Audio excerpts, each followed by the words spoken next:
Are you tired of feeling like your body is a battlefield you can never win? Tired of the endless cycle of confusing symptoms, the frustrating doctor's appointments, and the feeling that no matter what you try, nothing seems to bring lasting peace to your hormones? If you are struggling with Polycystic Ovary Syndrome, you know this feeling intimately.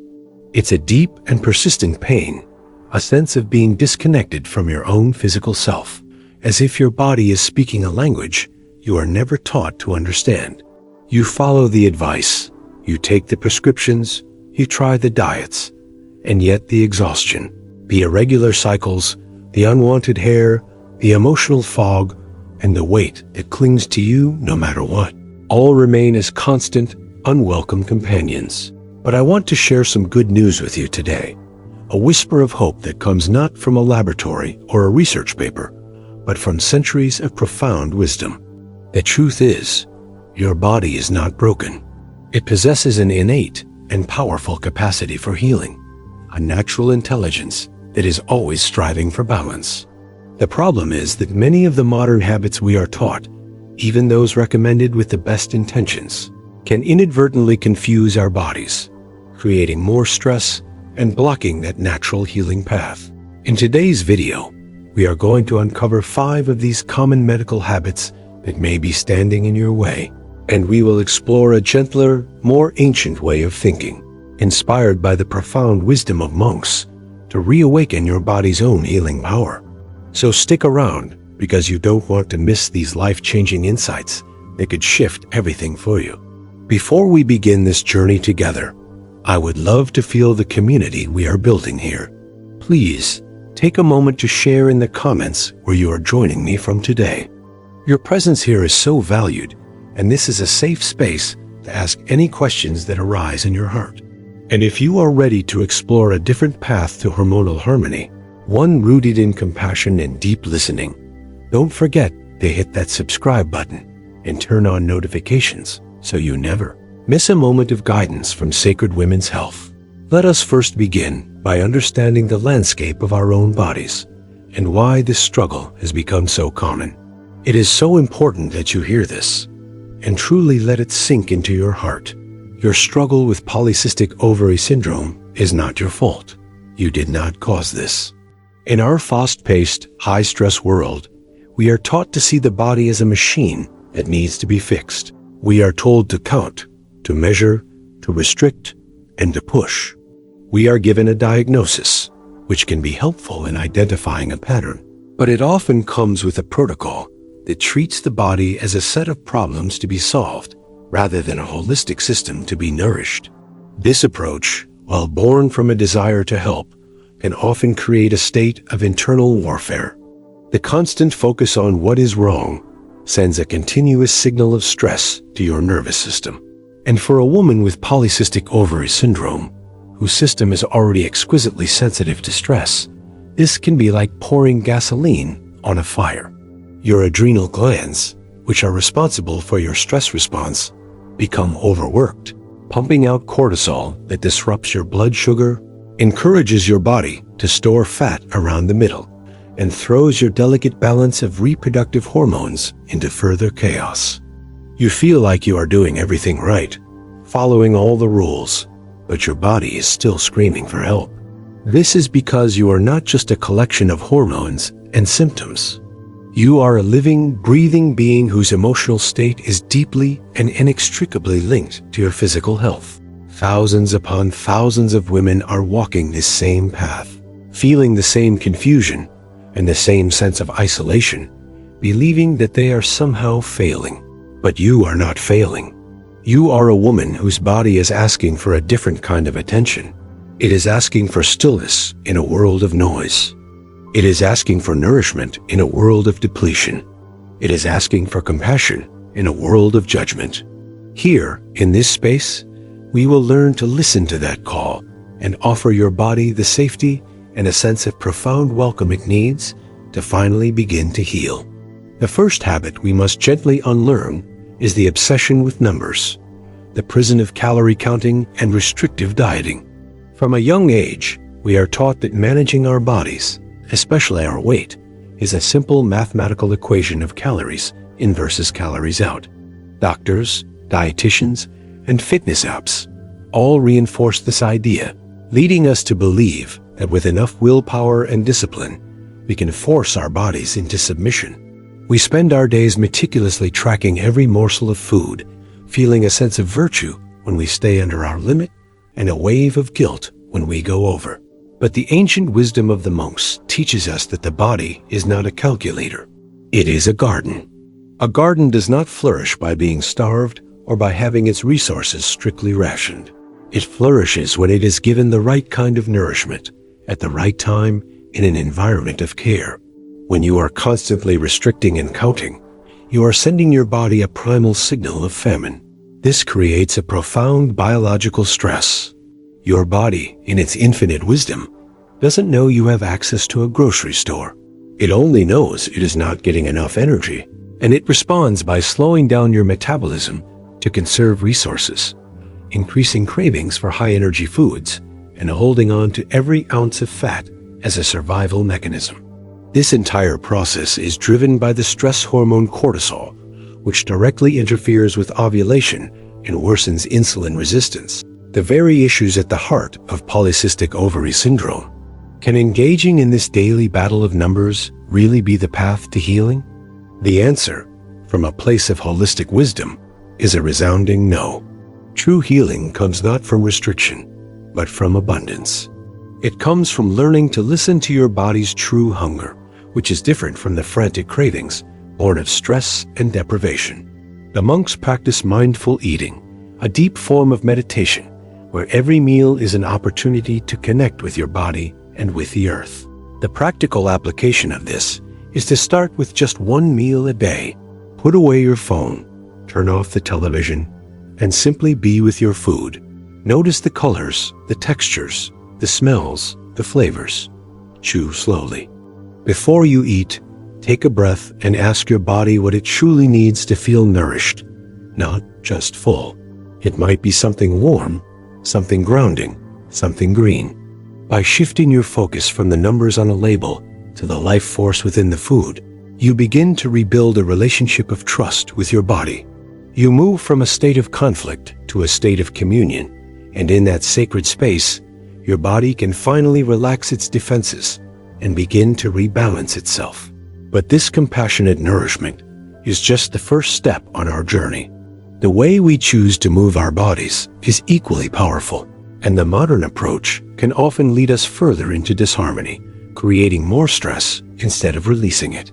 The next habit we will explore is one that many believe is the key to health, but for a sensitive system, it can be an act of aggression that deepens the very imbalance we are trying to heal. May I ask you something personal? How many times have you looked in the mirror and felt a sense of frustration, as if your body is an adversary you must conquer?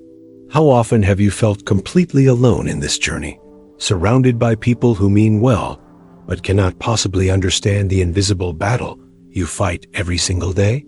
I know how deeply that loneliness can cut, and I want you to know, with every fiber of my being, that you are not alone in this struggle. This path can be isolating, but it does not have to be a solitary one. If this feeling resonates with you, if you have ever felt that ache of misunderstanding, I invite you to leave a comment below with the simple words, "I understand this struggle." Just write exactly that. Your message will be a beacon of light for another woman who is scrolling through these comments right now, feeling lost and desperately needing to know that someone else in the world gets it. Your courage in sharing these few words can create a powerful ripple of connection and give someone else the strength to keep going. The second habit that we are often encouraged to adopt, and which can create immense confusion for a body with polycystic ovary syndrome, is the reliance on high-intensity, punishing exercise. We live in a culture that glorifies the no pain, no gain mentality. We see images of people pushing themselves to their absolute limits, drenched in sweat, and we are told that this is the pinnacle of health and discipline. For someone struggling with weight resistance, the advice is almost always to work out harder, longer, and more intensely to burn more calories and force the body to change. But from the perspective of monk-like wisdom, This approach is a form of self-inflicted violence. It treats the body not as a sacred vessel, but as an object to be disciplined. For a system that is already overloaded with stress, as is the case with polycystic ovary syndrome, engaging in grueling workouts floods the body with even more cortisol. While a healthy and balanced system can recover from this stress and become stronger, a taxed system sees it as another threat, another emergency. This surge of stress hormones can further disrupt your sleep, increase inflammation, worsen insulin resistance, and even signal your ovaries to produce more androgens, exacerbating symptoms like acne and hair loss. You may leave the gym feeling physically exhausted, but mentally wired, a classic sign of an overstimulated nervous system. Does it truly make sense to fight fire with more fire? The path of wisdom offers a different way, the way of gentle and consistent movement that cultivates energy rather than depleting it. The goal is not to punish your body, but to harmonize with it. Monks have for centuries practiced forms of moving meditation, like walking or qigong, which are designed to circulate life force energy, or qi, and bring the mind and body into a state of serene balance. These gentle movements calm the nervous system, reduce cortisol levels, improve your body's sensitivity to insulin, and help to gently guide your hormones back toward their natural rhythm. The practical way to begin incorporating this is simple and requires no gym membership. Try swapping just one of your high-intensity workouts each week for a 30-minute mindful walk, preferably in nature if you can. Leave your phone behind. Instead of focusing on your heart rate or calories burned, focus on your breath. Feel the sensation of your feet connecting with the earth. Notice the air on your skin, the sounds of the world around you. This is not just exercise. It is a restorative practice. It is an act of deep kindness to yourself, a declaration that you are choosing to work with your body, not against it. You are choosing peace over punishment. And as you begin to nourish your body with mindful eating and move it with compassion, you create the foundation to address the next layer of our modern conditioning. Many of us, when faced with symptoms, immediately reach for something external to fix the problem, a habit that, while sometimes necessary, can prevent us from hearing the deeper message our bodies are trying to send. The third habit that can unknowingly block our natural healing path is the complete reliance on medication to manage or silence our symptoms. Please hear me clearly on this, as it is a point of great nuance and importance. Modern medicine is a gift, and medications can be life-saving tools that provide stability and relief when our bodies are in a state of crisis. They can be a crucial bridge that allows us to function. However, in our quest for a quick fix, we have often adopted the mindset that a pill is the solution, rather than a supportive tool. We are given one medication for insulin resistance, another to force a menstrual cycle, and perhaps another for acne. Each pill targets a specific symptom, but this approach can be like constantly pruning the yellowing leaves of a sick plant while ignoring the health of its roots. The symptoms of polycystic ovary syndrome are not the disease itself. They are messengers. They are the body's way of crying out that there is a deeper imbalance at its foundation. An irregular cycle is a message. Insulin resistance is a message. Fatigue is a message.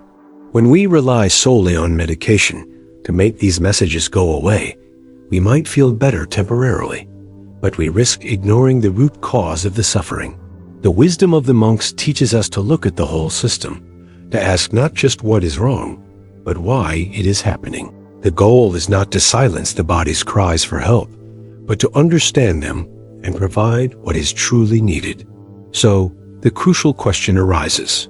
Are you suggesting that one should abandon their prescribed medication? Absolutely not.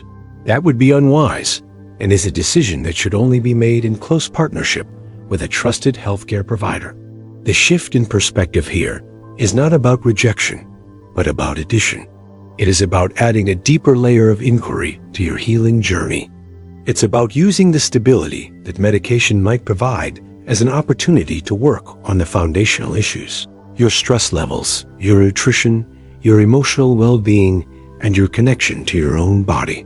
The most practical first step in this practice of deeper listening is to become a gentle observer of your own life. Start a journal, but let it be more than just a log of symptoms. Next to your physical observations, make note of your emotional state. How was your stress today? Did you feel joyful? Did you sleep well? What did you eat? And how did it make you feel? Over time, you will begin to see patterns that no doctor could ever see for you. You will see how a stressful week at work connects to a flare-up of your acne, or how prioritizing sleep improves your energy and cravings. You become your own detective, an active and empowered participant in your healing, rather than a passive recipient of treatment. This journey of gentle observation and compassionate inquiry leads us directly to the core of our well-being, to the source of so much of our hormonal imbalance that is almost entirely overlooked in a conventional medical setting. It is not found in a blood test or on an ultrasound. It is found in the silent, powerful space between our own ears. Before we continue on to this pivotal point, if this message is resonating with you, if it feels like a soft place to land in the midst of your health journey, I would be so grateful if you would take a moment to hit the like button. And if you haven't already, please subscribe to the channel. Each time you do, it helps this message of hope and compassionate healing reach another woman who may be feeling lost and alone. And it ensures you won't miss any of our future guidance. Your support helps us grow this community of sacred well-being. The fourth habit, which is perhaps the most pervasive and most damaging, is the habit of ignoring the profound and unbreakable connection between the mind and the body. Our modern medical system is built on a foundation of separation.